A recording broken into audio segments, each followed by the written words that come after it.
muraho neza. Ibi ni Birori TV. Turizera ko mumeze neza. Mwaba mu majyaruguru, mu majyepfo, iburasirazuba n'iburengerazuba. Mu mujyi wa Kigali namwe twabasuhuje. Amahoro y'Imana bane namwe. Ni amakuru menshi meza kandi adasanzwe. Muri Kongo murabizi umutekano muke. Uravuza ubuhuha, isasu ni ku isasu. Isasu riravuza ubuhuha muri Repubulika Iharanira Demokarasi ya Kongo. Igitero ku modoka zikoreye zahabu cyaguyemo abashinwa babiri n'umusirikare wa FARDC. Abashinwa babiri n'abandi bantu babiri baguye mu gitero cyagabwe n'abantu bitwaje intwaro ku modoka zari zitwaye zahabu muri burasirazuba bwa Kongo.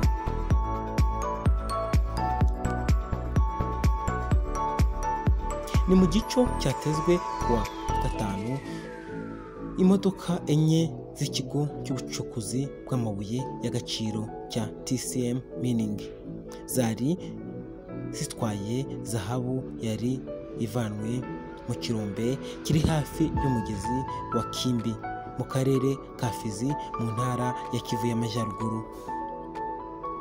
Umwe mu bayobozi muri Fizi, Sami Batibanga Karongi, yagize ati abateye bibye uduce kwa zahabu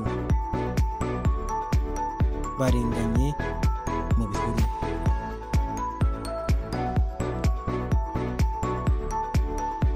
Abandi babiri bishwe barimo umusirikare wa FARDC n'umushoferi w'umunyekongo nk'uko iyi nkuru dukesha Al Jazeera ivuga. Karongi yavuze ko abandi batatu bakomerekeye muri icyo gitero barimo umukozi wo mu birombe w'umushinwa n'abaturage babiri, undi musirikare n'umukozi wo mu birombe. Yavuze ko abo bagabye igitero bari baturutse mu ntara byegeranye ya Minema. Ubushinwa n'umushoramari ukomeye muri Repubulika ya Demokarasi ya Kongo, aho iki gihangange kiganje mu nganda gicukura amabuye y'agaciro. Intara ya Kivu y'Amajyepfo ikaba ikomeje kumvikanamo ibitero byinshi bitegurwa n'imitwe yitwaje intwaro, kandi hakunze kuba amakimbirane n'urugomo hagati y'abaturage n'amasosiyete acukura amabuye y'agaciro, cyane cyane ko aya masosiyete ari ay'Abashinwa. Gusa ntibyari byoroshye, isasu ryavuze igihe kirekire, abantu benshi bahatikiriye, abanyagihugu, abanyamahanga.